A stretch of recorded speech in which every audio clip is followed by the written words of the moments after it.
بسم اللہ الرحمن الرحیم۔ جمعیت علماء ہند کا ایک ادارہ ہے، ادارۃ المباحث الفقیہ۔ اس ادارے کے تحت ہر سال فقہی سیمینار منعقد ہوتے ہیں۔ یہ فقہی سیمینار ملک کے مختلف حصوں میں منعقد ہوتے ہیں اور ان فقہی اجتماعات کے اندر ملک بھر سے علماء اکرام اور مفتیان اعظام شریک ہوتے ہیں۔ ان فقہی اجتماعات کے اندر مختلف عناوین پر بحث و مباحثے کے بعد تجاویز منظور ہوتی ہیں، اور یہ جو تجاویز منظور ہوتی ہیں، جب مفتیان کرام فتویٰ صادر کرتے ہیں، فتویٰ لکھتے ہیں، تو ان تجاویز کو پیش نظر رکھا جاتا ہے اور پھر فتویٰ لکھا جاتا ہے یا مسئلہ بتایا جاتا ہے۔ ادارۃ المباحث الفقیہ کے اب تک 18 اجتماعات ہو چکے ہیں ملک کے مختلف حصوں میں۔ اس مرتبہ یہ 19واں فقہی اجتماع ہونے جا رہا ہے۔ یہ 19واں فقہی اجتماع مدرسہ اسلامیہ دارالعلوم پوکھرن، ضلع جیسلمیر، صوبہ راجستھان میں منعقد ہوگا۔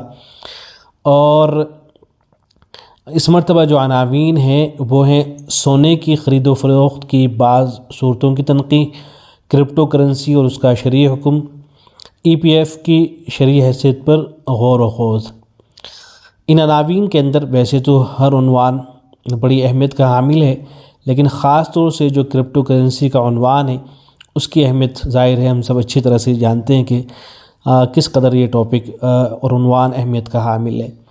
کرپٹو کرنسی اور اس کا شرعی حکم، اس سے متعلق جو ادارۃ المباحث الفقیہ کی طرف سے سوال نامہ آیا تھا اس کے اندر یہ باتیں لکھی گئی تھی۔ موجودہ دور کے پیش آمدہ جدید مسائل میں سے ایک اہم مسئلہ کرپٹو کرنسی کا ہے، جو کہ سائنس اور ٹیکنالوجی کی دنیا میں اپنے مخصوص انداز میں رواج پکڑ رہی ہے۔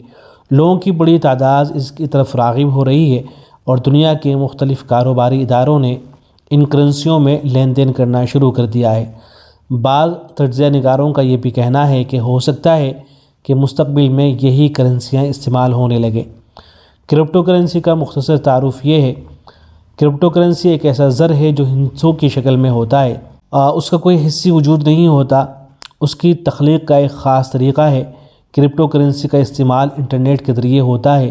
یہ کرنسی کمپیوٹر سافٹ ویئر سے بنتی ہے اور کمپیوٹر ہی میں رہتی ہے اور کمپیوٹر سے کمپیوٹر یا موبائل ہی میں منتقل ہوتی ہے۔ اسے ہاتھ میں لینا اور بغیر نیٹ ورک کے استعمال کرنا ممکن نہیں ہے۔ اسی وجہ سے اس کو ورچوئل یعنی معنوی کرنسی بھی کہا جاتا ہے۔ کرپٹو کرنسی کو خریدا اور بیچا جا سکتا ہے اور ایک ملکیت سے دوسری ملکیت میں منتقل کیا جا سکتا ہے۔ اس کو محفوظ رکھا جا سکتا ہے اور فریقین کی رضامندی سے اشیاء کے ثمن کے طور پر بھی استعمال کیا جا سکتا ہے۔ تاہم اس کا کوئی مادی یعنی ظاہری اور خارجی وجود نہیں ہوتا۔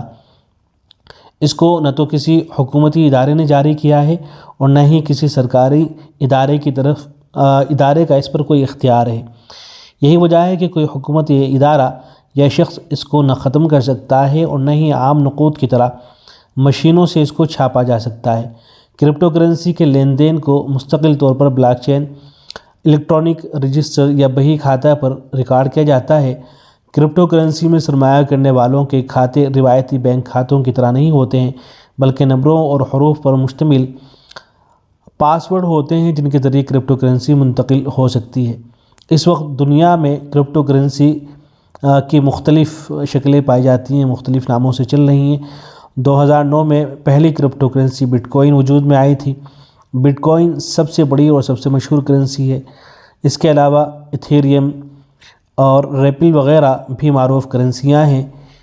چونکہ کرنسیاں دنیا میں عام ہوتی جا رہی ہیں اور ان کے بارے میں ہمیں شرعی رہنمائی بھی درکار ہے، اس لیے ان کے تمام پہلوؤں پر غور و فکر کرنے اور اس سے متعلق معلومات حاصل کرنے کی ضرورت ہے تاکہ حکم شرعی تک پہنچنا آسان ہو۔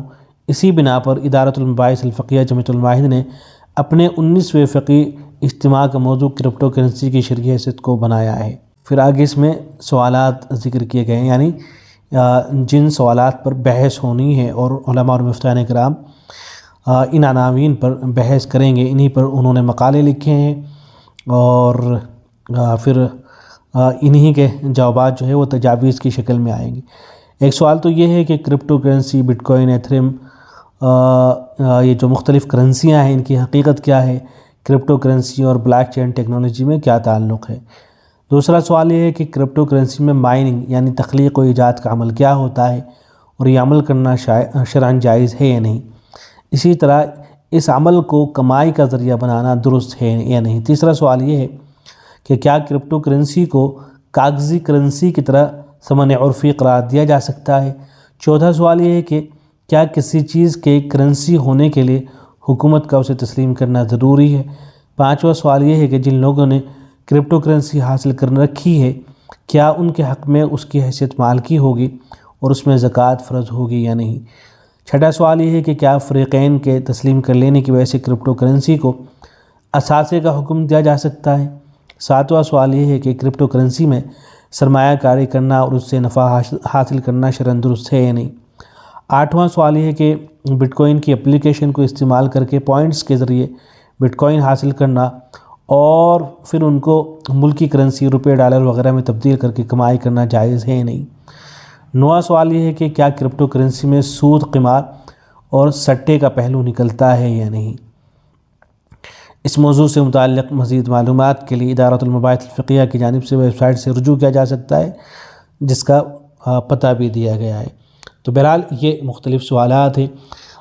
دنیا بھر کے جو دارالافتاء ہیں وہاں سے ان سوالات سے متعلق اگرچہ بعض چیزوں کے جوابات آ چکے ہیں، وہاں سے فتاویٰ صادر کر دیے گئے ہیں، لیکن دیکھتے ہیں کہ یہاں علماء اور مفتیان کرام کے درمیان میں کیا طے ہوتا ہے۔